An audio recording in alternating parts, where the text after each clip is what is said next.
CM Punk का return हो चुका है। सीएम पंक ने रोमन रेंस को उनकी ब्लड लाइन में ज्वाइन कर लिया है और डब्ल्यूडब्ल्यू के पास आया है परफेक्ट मौका अपना बिजनेस बनाने का, जिसके ऊपर वो कैपिटलाइज करना कभी भी नहीं छोड़ते। और भाई क्या प्यारी चीज डब्ल्यूडब्ल्यू ने निकाली है, जो कि है सीएम पंक का कस्टम टाइटल। आपको पता ही इससे पहले भी डब्ल्यूडब्ल्यू निकालती रहती है, कभी केन का, रैंडी ओटन का, पिछले साल अभी उन्होंने इसी साल निकाला था वैसे रोमन रेंस का भी 1316 दिनों का। अब ये सीएम पंक का भी, और कितना मतलब मैं बता रहा हूँ इतना ज्यादा ये कस्टम लग रहा है ना सीएम पंक का, मतलब कस्टम तो है ऑब्वियसली, लेकिन जैसा डिटेल में ये बिल्कुल गए हैं, वो थंडर वाली वो स्ट्राइक जो है वो भी दिख रही है, वो घूमता भी है, पूरी वीडियो भी डब्ल्यूडब्ल्यू ने इसकी निकाल दी है। जो पक्का वाला सीएम पंक का फैन है डेफिनेटली भाई वो तो इसको खरीदने ही वाला है। हाँ, रेट वगैरह बेल्ट्स के ज्यादा होते हैं तो वो अपने आप में अलग टॉपिक रहता है, बट डेफिनेटली ये चीज थोड़ा सा हेल्प भी करवाएगी अभी सीएम पंक को कि जो मर्चेंडाइज सेल में जो नंबर्स है, प्रॉफिट जो डब्ल्यूडब्ल्यू को लेके आते हैं उसमें कहीं ना कहीं ऊपर जाएंगे, क्योंकि अगर आप टी शर्ट से कंपेयर करोगे तो एक बेल्ट का बिकना ऑब्वियसली ज्यादा प्रॉफिट लेके आता है। वॉइस ऑफ रेसलिंग का एपिसोड नंबर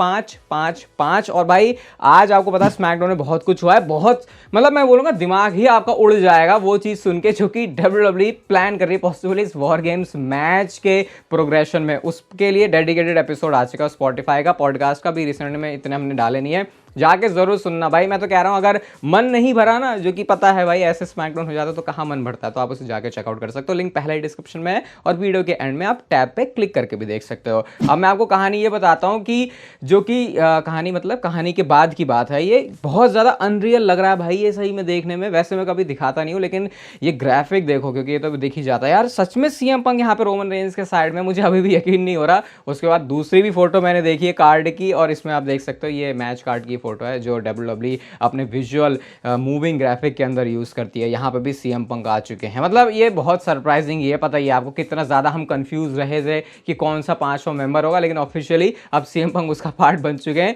ये सीएम पंक वापस भी आए, इतने टाइम से दिख भी नहीं रहे थे ड्रू मैकिंटायर वाली फ्यूड के बाद। एक तो वो फैक्टर तो है ही, लेकिन वो अब जो रोमन रेंस के साथ आ गए हैं, और ऊपर से इसकी कहानी आगे कैसे चलेगी उसको भी उन्होंने पॉडकास्ट में छेड़ा हुआ है, तो आप जाके सुन सकते हो। वो ये घुस के अगर आपको पसंद है ना स्टोरी में जानना, तो फिर वो डेफिनेटली पॉडकास्ट आपके लिए मस्ट वॉच होगा। लेकिन स्मैकडाउन के बाद की भी कहानी ना इतनी ज़्यादा इंटरेस्टिंग रही है, जो कि पता नहीं, मुझे लगता है कभी कभी ये नेटफ्लिक्स पे आके, तो वैसे स्मैकडाउन तो आएगी नहीं, लेकिन ये प्रॉब्लम हटने वाली है, क्योंकि जब स्मैकडाउन ऑफ एयर चलेगी तो उसके बाद भी रोमन रेंस अपना पोज मारते हैं ब्लड लाइन का, और भैया अपने सीएम पंक का तो अलग ही स्वैग है। सब लोग ऐसे कर रहे हैं, तो उधर ब्रॉन्सन रीड ने तो ऐसे कर दिया था, लेकिन जो सीएम पंक है वो थोड़े से अपने अलग एटीट्यूड वाले आदमी है, वो अपना जीटीएस ही यहाँ पे कर रहे हैं, और उनका कह रहे हैं ठीक है ब्लड लाइन तो मैंने ज्वाइन कर लिया। और पीछे से देखो, अगर इस पिक्चर में सबसे ज्यादा किसी बंदे को प्राउड है तो वो खुद पॉल हेमन है भाई। ऐसा लग रहा है मैंने बनाया है इस टीम को। तो ये इनका सीन रहा था स्मैकडाउन के बाद, और बाकी कुछ और भी फोटोज आई हैं जहां पे आप देख सकते हो कि सीएम पंक जे ऊसो को भी हक कर रहे हैं, जिमी ऊसो को भी हक कर रहे हैं, एंड ऑब्वियसली अभी बहुत सारी चीजें उसके बाद की ऐसे फोटोज में है नहीं, लेकिन मैं ये तो कह सकता हूँ भाई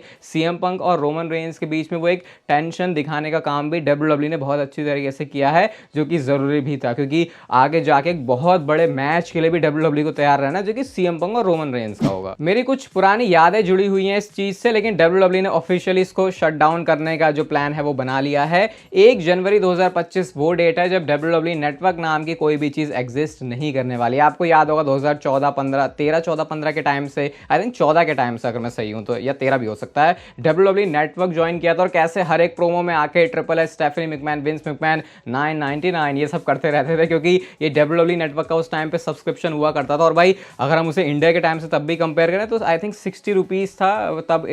INR और डॉलर के प्राइस का जो मैं हिसाब बता रहा हूँ, तो सोच रहे हो 600 रुपये के आसपास। और उस टाइम पे ऑब्वियसली भाई ये मतलब ऐसा था कि यार यहाँ टीवी पे रिचार्ज कराने का भी हो रहा है काम खराब, तो ये कहाँ से मिलेगा। बाद में जाके वैसे मैंने डब्ल्यूडब्ल्यू नेटवर्क खरीदा था, लेकिन फिर पता चला भाई इसके लिए इंटरनेट भी बहुत तगड़ा चाहिए होता है, तो मेरा तो एक्सपीरियंस कुछ खास रहा नहीं डब्ल्यूडब्ल्यू नेटवर्क का। उसके बाद तो फिर सारी चीज़ें शिफ्ट ही हो गई थी, लेकिन डब्ल्यूडब्ल्यू नेटवर्क अब 2025 से सारी दुनिया में वर्ल्ड वाइड ही बंद होने वाला है, क्योंकि वैसे सारी प्रोग्रामिंग तो वैसे ही यूएसए में पीकॉक के ऊपर आ गई थी, अभी नेटफ्लिक्स के ऊपर आने वाली है। तो ये थोड़ा सा मतलब थोड़ा पता नहीं बुरा सा भी क्यों लग रहा है मुझे, क्योंकि आपको पता है डब्ल्यूडब्ल्यू का पहले लोगो भी जो सबसे पहला चेंज हुआ था, ये जो अभी वाला लोगो है, पहले वो डब्ल्यूडब्ल्यू नेटवर्क का लोगो आया था एक्सक्लूसिव, बाद में उन्होंने पूरी डब्ल्यूडब्ल्यू का ही लोगो चेंज कर दिया। ये पुराने वाले थोड़े पुराने भी नहीं, वैसे 10 साल ही पुराना होना पड़ेगा आपको इस बात को समझने के लिए, वो रैम पे रखा रहता था डब्ल्यूडब्ल्यू नेटवर्क का, तो अब ये बंद हो रहा है। नेटफ्लिक्स की ही बात कर रहे थे हम, तो तो भाई ट्रिपल एच ने उस चीज के ऊपर कमेंट किया जिसको लेके फैंस बहुत ज्यादा भी कंसर्न है कि यार क्या होगा जब रॉ नेटफ्लिक्स के ऊपर आने वाली है। तो उनसे सवाल पूछा है कि जेक पॉल और माइक टायसन की फाइट हुई थी, उसमें तो बफरिंग हो रही थी, क्या कहोगे तुम उसके बारे में। तो ट्रिपल एच ने भी वही बात बोली जो कि मैं इंटरनेट पर पढ़ रहा था। वो ये मतलब इंटरनेट पर पढ़ रहा था कि WWE के लोग इंटरनली क्या सोचते हैं इस बारे में। तो वो कहते हैं कि देखो अगर हमारी फर्स्ट नाइट है और 60-70 मिलियन लोग आके नेटफ्लिक्स पर देख रहे हैं पूरे घरों में, तो ये बफरिंग तो मेरे को ओके है, मेरे को चल जाएगी अगर ऐसी बफरिंग हो रही है तो। मतलब इस बात में ट्रिपल एच ज्यादा खुश हैं कि चलो इतने सारे लोग देखने आए कि आगे जाके हम फिर अपने जो आगे और कस्टमर्स हैं, जो अपने फैंस हैं, जो अपना यूनिवर्स हैं, उसको और ज्यादा बड़ा बना सके। वैसे ऐसा भी नहीं करना चाहिए भाई, अगर ज्यादा लोग आ रहे हैं तो कैपिटलाइज करो उस पर। वैसे सिर्फ कहने के लिए उन्होंने बोल दिया था। आई थिंक अब नेटफ्लिक्स सही हो गया वैसे, क्योंकि अब जब लाइव प्रोडक्ट होगा तो नेटफ्लिक्स को भी पता है कितने नंबर्स बड़े आएंगे, तो फिर हमको मैनेज कैसे करना है वो। यार भाई कार्मेलो हेज तुमने क्या ट्वीट किया है ये, पहले तो मैं आपको ट्वीट दिखाऊंगा, ट्वीट पढ़ते ही मेरा बताना आपके दिमाग में कौन सी घंटी बजी है। तो ट्वीट उन्होंने किया, ran into CM Punk, just gave me the best advice to never lose a backstage fight again, #SmackDown. अब आप लोग यहाँ पे शायद सोच रहे होंगे कि कार्मेलो हेज अपनी बैक स्टेज फाइट की बात कर रहे हैं जो उनकी हुई थी अभी कोडी रोड्स के साथ में, लेकिन अगर आप इस पर थोड़ा सा घुसोगे और अगर आपने वो सीएम पंक की डॉक्यूमेंट्री वाली वीडियो देखी है तो भाई वहां पे आपको पता है जैक पेरी और सीएम पंक के बीच बैक स्टेज ऑल इन में क्या हुआ था, और इसी चीज को उन्होंने रेफर करते हुए बोला भाई क्या बंदे ने दिमाग लगाया। इसने सीएम पंक के बारे में बात करी जो कि स्मैकडाउन में था, इसने अपने इंसिडेंट की बात करी कि लगे वो भी ये कह रहा है, और साथ में फिर जिस बंदे से रिलेटेड है एक्चुअल में बात जो व्यंग कसा गया है वो फिर सीएम पंक और जैक पेरी की जो फाइट हुई थी उससे रिलेटेड है। और भाई 28,000 भी लाइक्स आ चुके हैं इसके ऊपर, भाई लोग खुश हो गए। ऐसे देखिए अगर मैं रेशियो भी देखूँ तो ऑलमोस्ट 3.5 लाख इंप्रेशन पे इतने लाइक्स हैं, तो ऐसे यूजुअली आते नहीं है, तो काफी ह्यूमरस लगा ये। अबे ये ब्लड लाइन की पुरानी वाली फोटो बस अपडेट ही होती चलेगी क्या? ये बहुत पुरानी पिक्चर है जिसमें Jimmy Uso, Jey Uso, Roman Reigns हैं, फिर उसके बाद सैमी ज़ेन का इसमें एडिशन होता है। अब क्योंकि the best in the world ने भी ज्वाइन कर लिया है ब्लड लाइन को, तो अब जो नई फोटो है ब्लड लाइन की वो निकल के आई है। और भाई यहाँ पे आप देख सकते हो ये फोटो सीएम पंक की बहुत पुरानी वाली ये फोटो है। बहुत पुराने टाइम से सीएम पंक भाई ये रेसलिंग के उसमें घुस गए थे और उनका पैशन ही इसमें था। अगेन वो सीएम पंक की डॉक्यूमेंट्री वाली वीडियो देखना आपको और अच्छे समझ में आएगा। तो बस ये फन के लिए था भाई। सोशल मीडिया पे लोग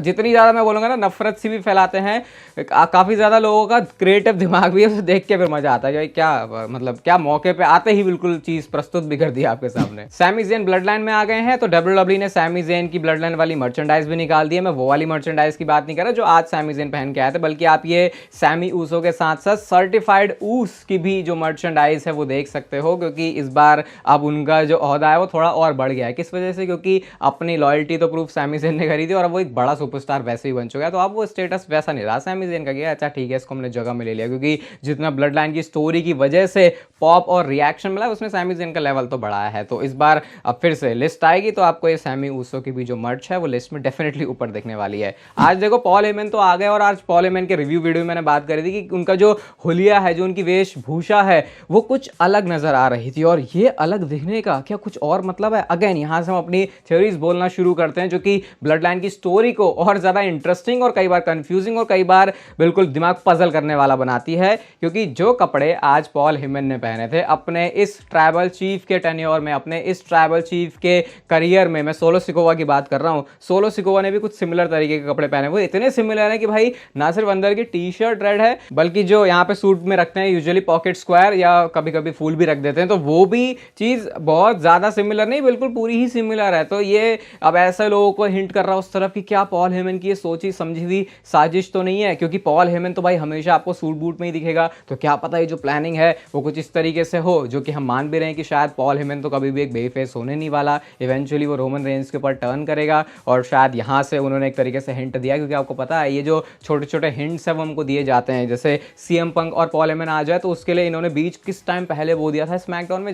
जब वो सीएम पंक और पॉल हेमन का खुद का सेगमेंट था, तो आज उस चीज के होने का सेंस और लॉजिक भी बना। इसलिए कोई लोग ऐसे कहते हुए नहीं देख रहे कि भाई सीएम पंक अभी कहां से आ गया, क्योंकि इन्होंने पहले से वैसा स्टोरी में दिखाया था। तो यहां से आप जो अपने दिमाग है वो डेफिनेटली लगाना शुरू कर सकते हो। और अब क्योंकि सीएम पंक आ चुके हैं तो नेक्स्ट एक बिग चीज की बात करते हैं जो कि बिल्ड करने वाली है इनके रेसलमेनिया के मैच को। आपको याद होगा जब मैंने आपको पहली बार मतलब आज से 3 दिन पहले ही बताया था कि सीएम पंक भी पॉसिबली आ सकते हैं पॉल हेमन के इन्फ्लुएंस से, और एग्जैक्टली फिर आज हमने स्मैकडाउन में उस तरीके से देखा, लिटरली बिल्कुल वैसा ही कर दिया इन्होंने। तो अब जो कहानी है वो सीएम पंक और सेथ रॉलिंस की शुरू होगी, और ये जो एंगल है ओजी ब्लड लाइन में सीएम पंक के आने का, इसको WWE WWE यूज करने वाली है सेथ रॉलिंस और सीएम पंक की फ्यूड को बिल्ड करने के लिए, जो कि इनका मैच होगा रेसलमेनिया 41 में। जब मैंने आपको बोला था 3 दिन पहले कि सीएम पंक अगर आएंगे तो पॉसिबली और क्या हो सकता था, तो उसमें से ये चीज़ थी कि ये सेथ रॉलिंस और सीएम पंक की खुद की फ्यूड को बिल्ड करने में इस वाली स्टोरी लाइन का यूज़ कर सकते हैं। और ये तो ट्रिपल एच के टाइम में है कि एक स्टोरी लाइन के साथ साथ दूसरी स्टोरी लाइन को भी ऐसे घुसेड़ दो